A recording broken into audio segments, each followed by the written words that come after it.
안녕하세요. 백두산 금융연구소의 백두산입니다. 7월 27일 목요일 오후 3시 49분입니다. FOMC 회의의 영향을 거의 받지 않는 듯한 모습의 세계 증시입니다. 내용은 굉장히 매파적이었습니다. 매파적이라고 이야기하는 거는 이 주식시장이 지금까지 움직였던 그런 기대감이 있잖아요. 그런 기대감에 비해서 연준이 상당히 매파적으로 움직였다라는 그런 내용입니다. 실질적인 내용도 좀 매파적이죠, 그죠? 나 앞으로 금리 좀 더 올릴 수 있어 라는 거를 좀 돌려서 표현을 하고 있으니까, 물론 경제에 대한 자신감이 지금 어떤 경제에 대한 그 자신감도 보였는데, 그거 자체를 그냥 좋게 봐서 이렇게 시장이 지금 좋은 모습을 보이고 있을 수도 있습니다. 어쨌든 근데 전반적인 내용은 매파적이었다. 근데 매파적이었음에도 불구하고 일단 증시는 별로 그런 거에 관심이 없어 보인다 라는 겁니다. 지금 증시가 이렇게 좀 안 좋은 소식에는 별로 관심이 없는 이유는 말씀드렸다시피 좀 투기적인 요인이 좀 강하죠. 시장 분위기가 좋고, 또 그리고 뭐 대기 매수세 이런 게 좀 많이 있는 그런 모습입니다. 시장 분위기가 좋아서 대기 매수세가 많은지, 대기 매수세가 많아서 뭐 시장 분위기가 좋은지, 뭐가 달기고 뭐가 달걀인지는 알 수가 없습니다만, 하여튼 분위기가 좋아서 계속해서 뭐 자그마한 핑계라도 있으면 어떻게든 올라가려고 하는 그런 모습입니다. 그래서 사실 오늘 이런 아시아 증시의 강력한 모습이나 지금 현재 잠시 후 개장 예정인 유럽 증시의 강한 모습은 제 생각에 이제 FOMC 회의 이야기를 하는 게 좀 안 맞는 것 같기도 해요. FOMC 회의의 영향이 아니고, 지금 이런 강한 모습은 차라리 미국 증시 마감하고 나서 발표된 메타 실적, 그죠? 메타의 실적이 발표됐는데 좋았잖아요. 그리고 메타가 그것 때문에 시간에서 7%인가 급등을 했었죠. 그거의 영향을 더 많이 받고 있다라는 생각이 듭니다. 그걸로 설명하는 게 차라리 지금은 더 합리적일 것 같아요. 하여튼 뭐 여러 가지 FOMC 뭐 이런 것들도 있지만은 기업의 좋은 실적에 주목하면서 시장은 계속해서 올라가고 있다. 지금까지 생각해 보시면 기업 실적들 발표 쭉 진행이 되고 있는데요. 이제 거의 끝나가는데, 이제 중요하게 남은 거는 이제 오늘 밤에 발표가 오늘 밤이 아니라 내일 아침에, 한국 시간으로 내일 아침에 발표될 아마존 실적과 다음 주에 중반쯤 발표되는 애플 실적이 남았습니다. 뭐 그 정도 빼고는 이제 거의 다 실적이 발표가 됐는데, 기업들 실적이 대부분 좋다라는 겁니다. 뭐 그런 걸로 인해서 일단 시장이 계속 올라가고 있다, 이렇게 보는 게 좋을 것 같습니다. 여기에 더해서 말씀드렸던 기술적인 요인, 투기적인 요인, 심리적인 요인들도 더해서 시장은 계속해서 일단 올라가고 있습니다. 그렇지만 그럼에도 불구하고 공통적인 현상은 있다. 미국만의 독주, 그죠? 미국만의 독주, 미국을 제외한 다른 나라들은 한 달 전의 고점을 넘지 못하는 공통적인 특징, 그죠? 요거는 일단 변함없는 특징입니다. 한 달 전에 만들어놨던 고점을 넘지 못하는 거는 하방 베팅의 명백한 어떤 증거일 수 있어요. 그렇기 때문에 그 눈에 보이는 대로 일단 대응을 하자 말씀을 드리고 있습니다. 전반적인 내용을 좀 일단 말씀을 드렸고, 하여튼 어젯밤 FOMC 회의에서 이야기한 것 중에 좀 강조 말씀드리고 싶은 건 뭐 결과적으로 좀 한 가지가 있는데, 인플레이션이 중요하다는 겁니다. 그죠? 여전히. 그러니까 물론 뭐 주식시장은 지금 인플레이션을 이렇게 별로 무시하는 듯한 이런 모습이 계속해서 좀 보이고 있습니다만은, 사실 증시가 이제 인플레이션 뭐 긴축 우려를 반영하지 않은 지가 제법 오래됐죠. 인플레이션이 완전 이제 식어버린 찬밥 신세가 돼버린 게 제법 오래됐는데, 이게 근데 이 증시는 무시를 하고 있을지 모르나, 이게 뭐 채권 시장이나 달러나 아니면은 실물 경기에는 이런 것들이 여전히 큰 영향을 미치고 있다라는 걸 우리가 일단 알긴 알아야 되겠습니다. 제가 뭐 지금까지 여러 가지 뭐 다이버전스다 이러면서 여러 가지 데이터들을 보여드리고 있는데, 대부분 보시면 이제 증시가 올라가고 있고, 원래는 이제 증시가 올라감에 따라 함께 올라가야 되는 이런 보조 지표들이나 이런 다른 지표들이 있는데, 이런 지표들이 재미있게 증시가 올라가는데도 불구하고 오히려 떨어지고 있는 이런 모습들을 많이 봤죠, 그죠? 이런 것들이 결과적으로 긴축이 발목을 잡아서 그렇다라고 이야기할 수 있습니다. 충분히 그런 이야기를 할 수가 있고요. 우린 이런 걸 통해서 어쨌든 긴축이란 게 여전히 부담이긴 하다. 증시는 무시하고 있지만 큰 부담이 되고 있다라는 거를 알아야 되겠습니다. 긴축이 발목을 잡고 있기 때문에 연준도 만약에 여기서 이제 경제가 위태위태해져 가지고 좀 안 좋아지면은 부양책을 쓸 수가 없게 되는 거고, 그죠? 중국을 한번 생각해 보세요. 중국은 인플레 부담이 없죠. 중국은 인플레 부담이 없기 때문에 이번에 디플레이션 뭐 이렇게 또 물가지표가 굉장히 낮기 때문에 뭐가 좀 비실비실한 것 같다 그러면 공격적으로 이렇게 유동성 공급이나 부양책을 쓸 수가 있잖아요. 근데 연준은 그런 거 할 수 있냐는 겁니다. 연준은 그런 거 못하죠. 연준보다 지금 더 심각한 게 어딥니까? 유럽이죠. 유럽은 훨씬 더 인플레도 높고, 그렇기 때문에 지금 유로존 경기는 완전 뭐 경기 침체 수준이라고 봐도, 일부 지표는 경기 침체 수준이라고 봐도 이상하지 않은 수준인데, 그럼에도 불구하고 계속해서 금리 인상하잖아요. 그러니까 이런 것들이 뭐다? 긴축 때문에 뭐 연준이든 뭐 아니면 뭐 다른 경제 주체들이든 다들 이 긴축이라는 것 때문에 발목이 잡혀가지고 잘 못 가고 있는 뭐 그런 모습인 겁니다. 뭐 그래서 잘 달리고 있는데 등에 아주 무거운 쇳덩어리를 하나 짊어지고 뛰는 거하고 비슷한 느낌이다 라고 이렇게 좀 비유를 할 수도 있을 것 같아요.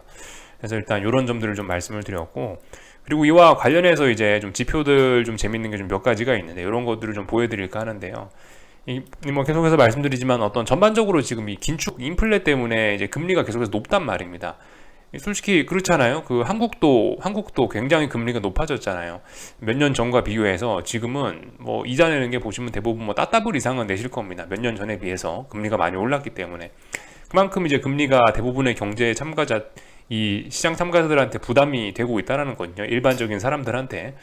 이제 뭐 그런 것 때문에 나타나는 일들이 뭐냐, 뭐 디폴트 사이클 뭐 이런 것들이 시작되었다라고 하고 있는데, 이런 것들이 이제 수치적으로 나타난다는 겁니다.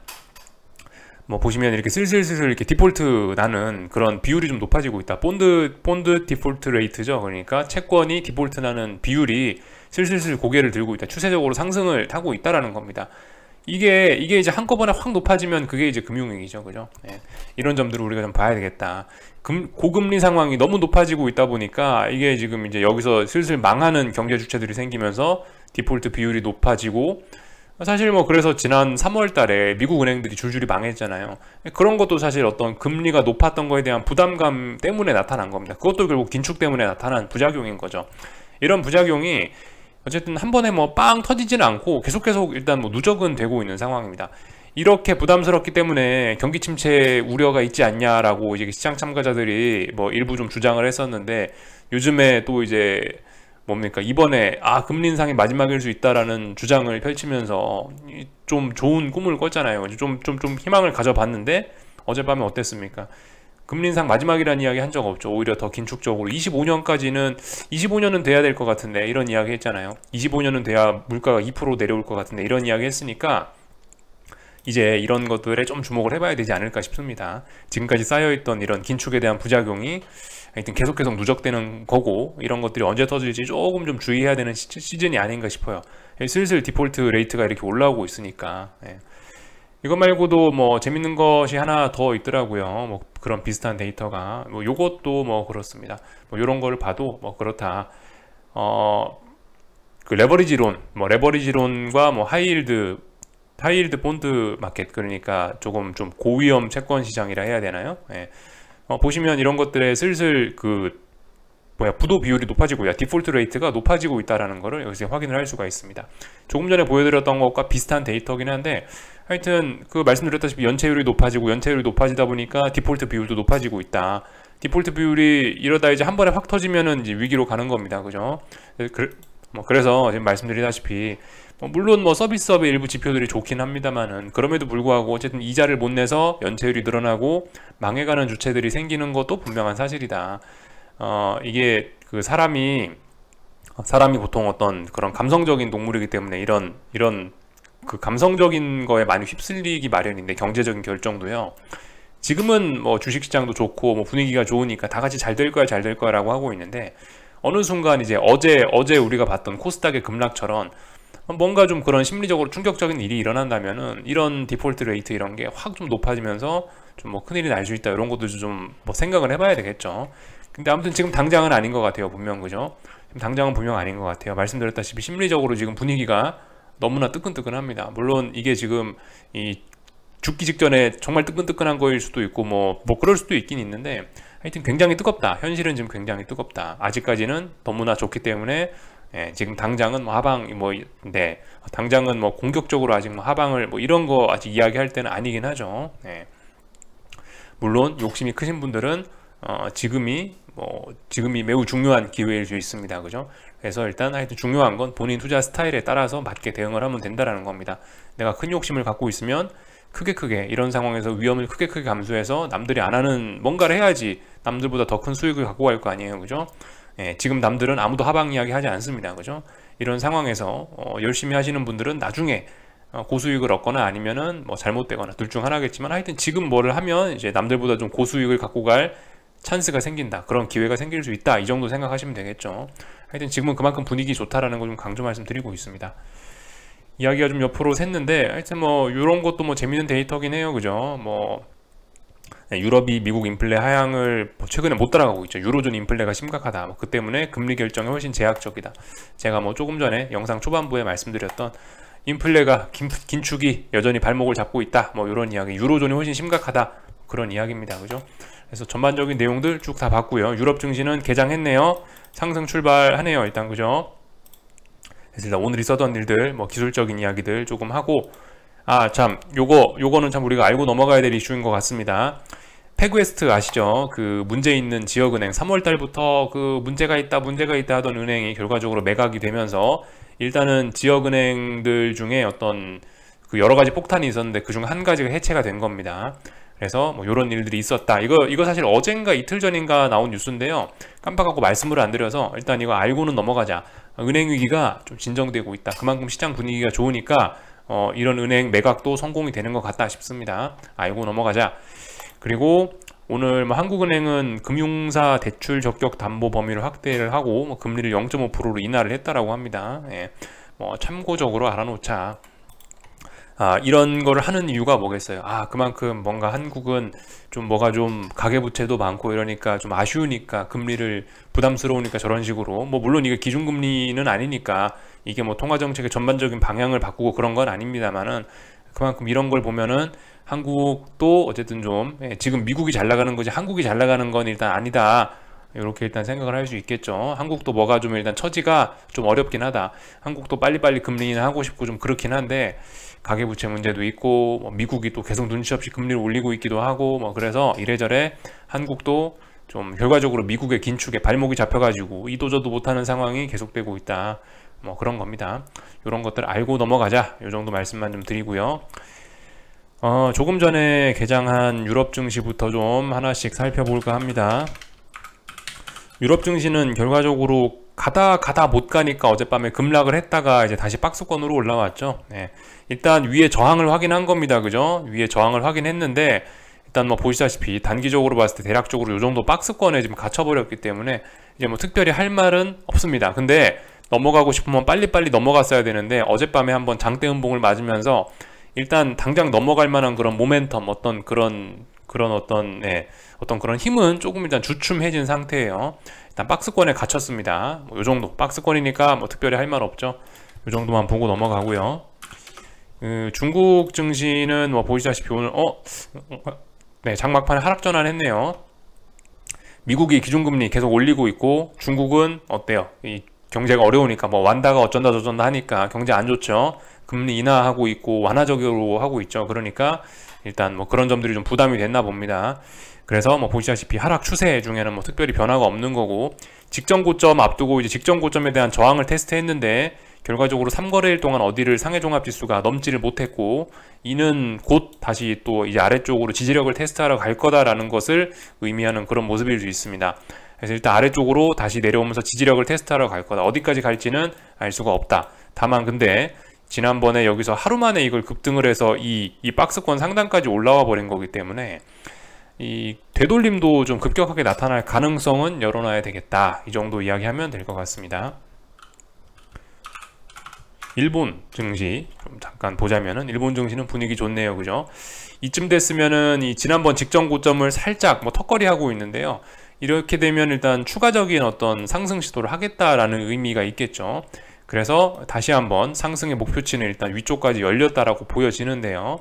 어떻게 될지는 일단 봐야 되겠죠. 근데 말씀드렸다시피 지난번에 일단 중요한 자리를 좀 한번 붕괴시켰었기 때문에 이 위쪽에 터치를 못할 것 같다라는 생각을 일단 하긴 하는데, 중간에서 보시다시피 근데 이 지지력을 많이 만들어 놨고 여기서 매물 소화를 잘했기 때문에 일단 여기가 어떤 든든한, 만약 이 자리를 돌파한 착해서 위로 진짜 올라간다라고 하면 이 자리는 든든한 지지력이 돼서 어떤 하방 경직성을 강화시키는 그런 요인이 될 수 있을 겁니다.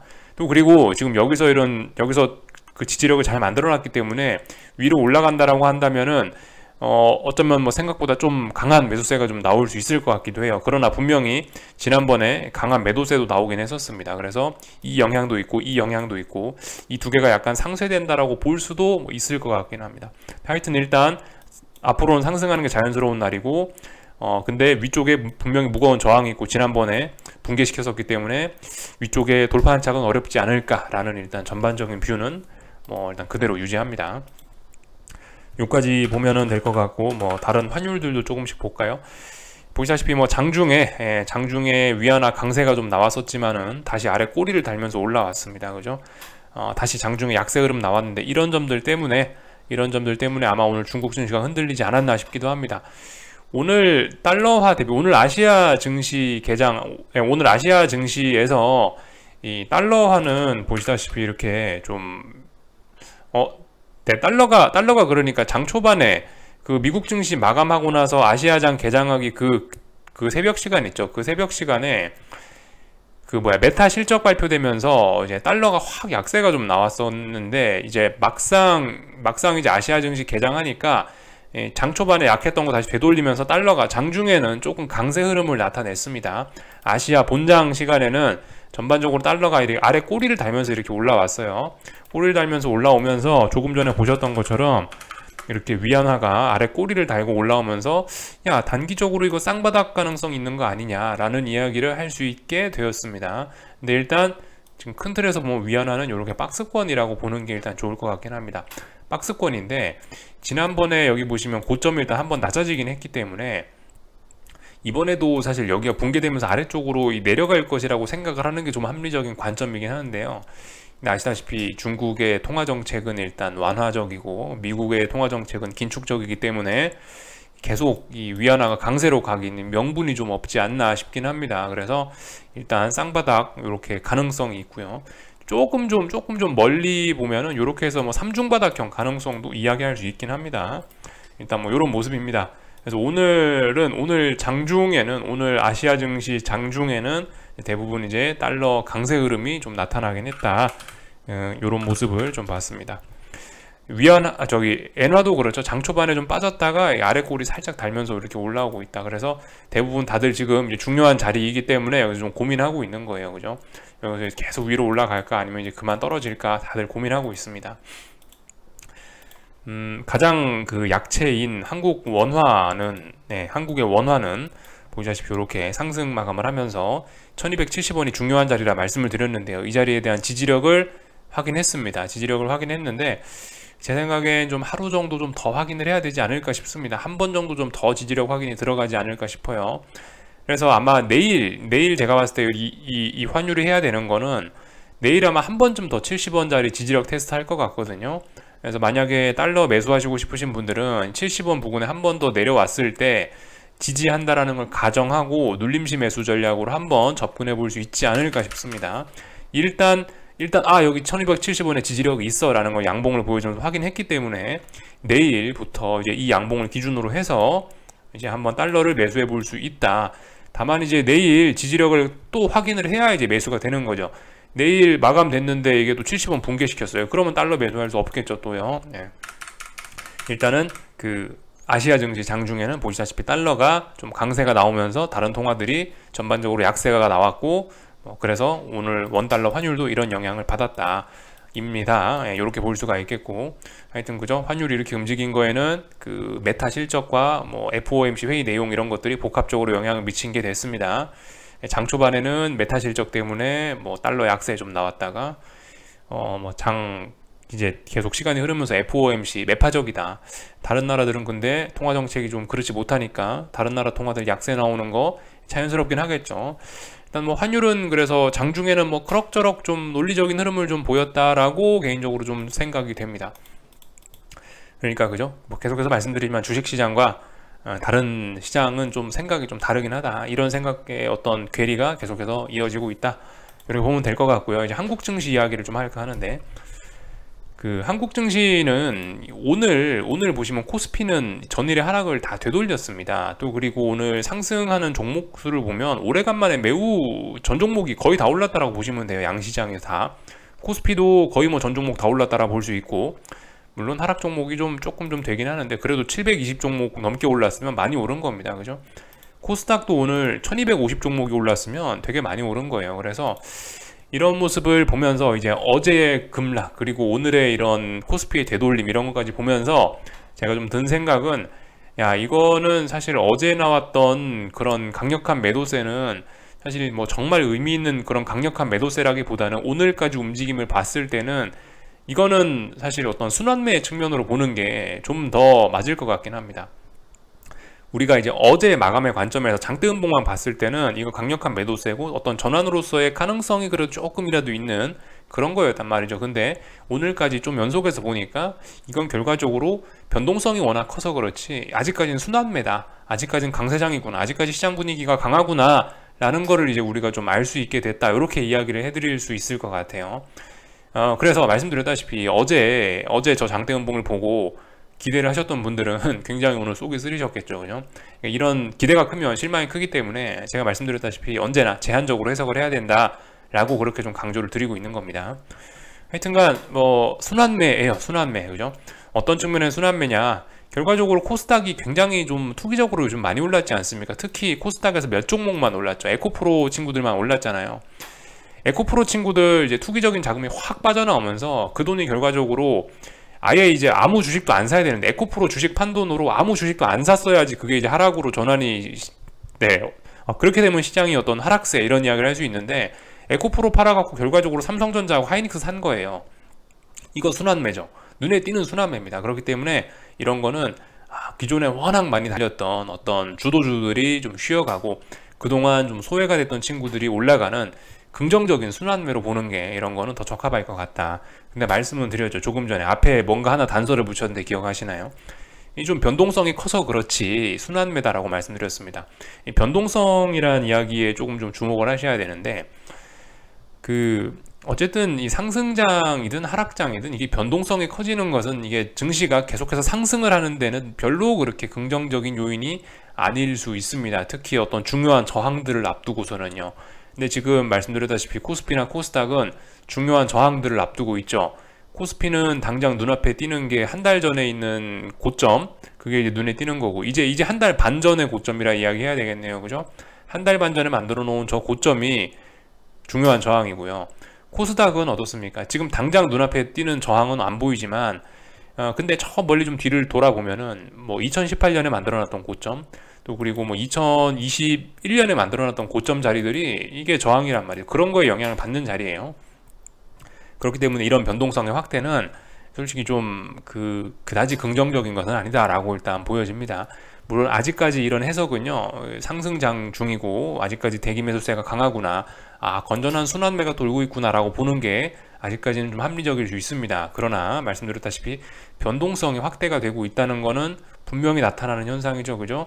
시장이 차분차분하게 움직이다가 난리법석을 부리기 시작했습니다. 언제부터? 어제쯤부터 그죠? 본격적으로 코스닥이 하루에 10%가 움직이면서 변동성이 터져나오기 시작한 거예요. 이 변동성은 잘 봐야 됩니다. 그죠? 이런 변동성은 우리가 변곡 근처에 왔음을 의미할 수도 있는 그런 거기 때문에 잘 봐야 됩니다. 그렇지만 아직까지 해석은 제한적으로, 그죠? 그리고 오늘 뭐 코스닥 시장이 오늘까지 좀 시원하게 빠지긴 빠졌는데요. 사실 아직까지는 이거는 눌림에 불과합니다. 참 재밌죠, 이게. 야, 어제 오늘까지 고점 대비 빠진 게 10%가 넘는데 이게 무슨 조정이냐라고 하실 수도 있지만 그 전에 올랐던 거를 고려를 해보시면은 아직까지는 솔직히 좀 가격 조정이다 라고 보시는 게 조금 더 합리적일 겁니다. 예. 물론 이거를 이제 물론 이제 제가 생각해도 좀 중요한 지지선들을 살짝 붕괴시키긴 했거든요. 저는 이런 자리가 좀 중요하다고 봅니다. 이날 장대양봉의 종가 이런 자리들이 좀 중요하다고 보는데요. 그런 자리들을 붕괴시키긴 했는데 근데 이제 이런 거는 이제 워낙 지금 시장 변동성이 크기 때문에 좀 움직임이 좀 비이성적이기 때문에 좀 순간적으로 좀 살짝 깬 거라고 보여지고 아직까지는 이런 거는 이제 상승 중에 좀 기간 조정 정도로 봐주는 게 맞을 것 같습니다. 아직까지는요. 언제 이제 미래 시점에서 봤을 때는 지금 이런 게 고점을 만드는 과정일 수 있는데 아직까지는 조정이라고 봐야 되는 게 합리적입니다. 아직까지는요. 아직까지는 조정으로 보는 게 맞아요. 그래서 뭐 오늘도 빠졌네. 저거를 내가 먹었어야 되네. 저 시세를 내가 못 취했네. 아이고 이걸 추격을 해서 하방을 샀었어야 되는데, 그런 생각은 아직은 좀 안 하시는 게 좋을 것 같다. 왜냐하면 말씀드렸다시피 검증 과정이 필요하고 아직은 조정이고요, 그죠? 예. 어떤 그 추세 전환 이런 걸 하면, 네, 그 어떤 추세 전환 이런 걸 하려면 검증이 필요하더라고요. 제가 그래서 어제 보여드린 게 이 그림이죠. 제가 2018년도에 1월 달에 그 코스닥 ETF가 하루 8% 10% 오르는 걸 보고 이때 제가 ETF를 팔았다라고 말씀드리면서, 여기 봐라, 여기 이게 고점 1월 16일 날 나왔는데 1월 30일 날 한 번 더 고점, 결국 싼 고점을 확인하지 않냐, 이런 강력한 시세는 여러 번의 확인이 필요하다라고 강조 말씀을 드린 겁니다. 이번에 지금 이제서야 의미 있는 고점이 하나 나왔을 수도 있고 안 나왔을 수도 있는 거예요. 반등시 매도 전략을 해야지. 아직 강세장이기 때문에, 하락장이 아니에요. 하락장이 아니기 때문에 이 하방을 추격을 한다, 이제 그럼 상당히 가슴 아파질 수 있습니다. 좀 조심하셔야 될 것 같고, 아직까지는요. 말씀드렸다시피 이런 건 어떤 하나의 신호에 불과하다고요. 그리고 코스피가 보시다시피 전일 음봉을 거의 다 되돌렸습니다. 이렇게 되면 일단 추가 상승을 의미하는 거거든요. 그리고 이 말씀드렸다시피 지금 선물 342가 어떤 중요한 지지선이 되고 있어요. 중요한 지지선이 되고 있기 때문에 결과적으로 오늘은 뭘 했냐, 어제는 음봉이 나오면서 선물 346, 347자리의 어떤 저항을 확인했다라면은 오늘은 지지력을 확인한 겁니다. 그러니까 어제는 저항을 확인하면서 동시에 지지력도 확인했고, 오늘은 지지력을 확인하면서 동시에 저항도 확인한 거예요. 결과적으로 답답한 구간 안에 들어왔습니다. 딱히 지금 제가 할 말은 없습니다. 다만 위쪽에 이제 저항들이 많이 있기 때문에 말씀드렸죠. 똑같은 기준으로 그냥 보면 됩니다. 저항 넘어가면 올라가는 거고, 못 넘어가면 못 가는 거다. 무거운 저항들이 있고, 일단 장대 양봉이 나오고 어제 하락을 거의 극복했으니까 더 올라갈 수 있다라고 일단 봐주는 게 맞긴 맞는데, 위쪽에 저항들이 많으니까 저항 테스트 잘 지켜보시고요. 이 저항을 넘어가기 전까지는 어쨌든 하방 투자는 유효합니다.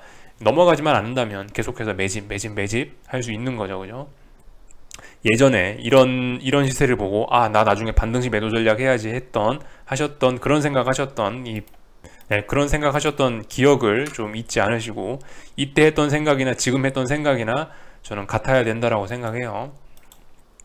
넘어가기 전까지는 포기하지 말자, 이런 이야기 좀 드려봤습니다. 특별히 다른 거 볼만한 건 없고, 그죠? 환율까지 다 봤죠. 그래서 이런 모습이다. 순환매가 돌고 있다, 이런 내용입니다. 다만 변동성이 워낙 확대가 돼 있기 때문에 이거 좀 찜찜한 모습이다. 여기까지 말씀드렸고요. 이런 것도 에코프로 BM은 조정이라고 볼 수 있겠는데, 에코프로 BM은 에코프로 BM은 조정이지만 에코프로는 조금 좀 조정이라기엔 좀 많이 무너지고 있네요, 그죠? 하여튼 이런 종목들도 여러 번 확인 과정을 거쳐야 고점이 등장하고, 그죠? 하여튼 그런 일이 일어날 수 있다. 추세 전환 하려면 여러 번 확인이 필요하다, 강조 말씀 좀 드리고요. 하이닉스는 오늘 아예 고점을 뚫어버렸네요. 이러면 또다시 새로운 시세를 시작하겠다라는 겁니다, 그죠? 근데 잘 생각해 봐야 됩니다. 새로운 시세 시작하는데 또다시 보시다시피 2022년 초에 만들어놨던 그런 저항들이 이제 영향권에 들어와 버렸기 때문에 조금 좀 부담스럽긴 합니다. 하여튼 근데 오늘 중요한 저항을 완전히 돌파한 척 했기 때문에 이건 레벨업이고 추가 상승 가능성입니다. 그렇기 때문에 사실 이런 거는 따지고 보면 이제 어떤 새로운 시세의 시작, 어떤 또 새로운 그죠? 이런 걸 보면 지난번 저항 다 돌파한 척 한 거기 때문에 또 주식을 사야 되는 또 그런 신호가 등장했다라고도 볼 수 있긴 한데, 솔직히 지금 좀 부담스럽긴 하죠. 그래서 확인이 필요할 것 같다 말씀드렸습니다. 이 자리 이렇게 돌파한 척 하기가 좀 어려운 자리라고 생각하거든요. 그래서 이 자리 제 생각에 확인 정도 좀 몇 번 더 거쳐야 될 것 같습니다. 진짜 이 전저점 돌파한 척 하고 가는 게 맞는지 한 2, 3거래일 정도 확인 과정이 좀 필요할 것 같고, 확인한 이후에 확인되면 믿어주자, 이렇게 이야기 해드리면 될 것 같습니다. 결과적으로 이렇게 되면 근데 반등시 매도 전략 이제 이런 이야기 못하는 거예요, 그죠? 엄청나게 강하다. 삼성전자는 약하다, 그죠? 삼성전자는 올라봐야 이런 좀 어떤 수렴형 혹은 박스권 이런 상황이니까 아직까지 삼성전자는 특별히 할 말 없다. 오늘 올라도 특별히 추세에 변화 있는 건 없다. 하이닉스가 좀 많이 올랐네요, 그죠? 요까지만 보면 될 것 같습니다. 나머지는 특별한 거 없죠. 오늘 S&P는 보시다시피 이제 이 직전 고점 자리 저항 테스트 예정인데, 시작부터 메탈 실적 좋다라고 하면서 지금 시작부터 신나게 올라가고 있으니까 일단 레벨업 출발하지 않을까 싶긴 한데, 일단 길고 짧은 건 대보자고요. 근데 지금 이 상황에서 만약 이렇게 해서 시장이 출발을 하면요, 시작부터 갭상승으로 전고점 돌파한 차에서 넘어가는 거기 때문에 이런 거 오늘 충분히 원웨이 상승 나올 수 있습니다. 좀 주의해야 될 부분이에요.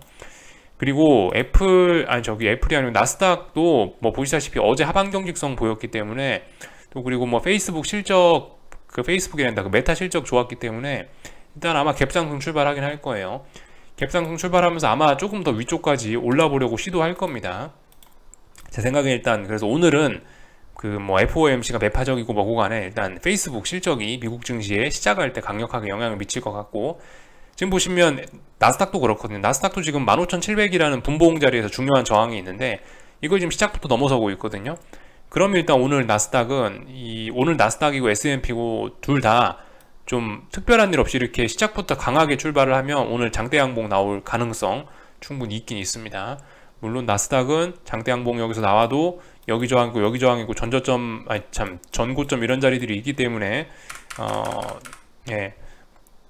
뭐 그런 자리들은 뭐 하방 베팅의 어떤 뭐 저항이니까 하방 베팅의 어떤 그런 근거로 활용을 할 수 있을지 모르겠는데, 일단 저는 일단 오늘 밤에 일단 편안하게 잡을 생각입니다. 딱히 뭐 할 건 없을 것 같고요. 아마 제 생각에 오늘 상승 출발해서 상승 마감하지 않을까 싶긴 합니다. 저는 아무튼 나스닥만 보고 있고 S&P는 전 솔직히 별 관심 없거든요. S&P도 아마 특별한 일 없으면 레벨업 할 것 같고 그런 상황입니다. 그래서 일단 뭐 오늘 밤 그 실적 때문에 좀 크게 상승할 분위기로 지금 가고 있습니다. 그렇기 때문에 거기에 맞는 대응하셔야 되겠고, S&P 하방 모으셨던 분들은 위험 관리가 좀 필요하겠죠, 그죠? 이렇게 말씀드리면 될 것 같습니다. 뭐 나머지는 특별한 거 없는 것 같아요, 그죠? 뭐 그럼 요까지만 하도록 하겠습니다. 궁금한 거 리플 남겨주시고요. 또 내일 아침에 뵙도록 하겠습니다. 여기서 마치겠습니다.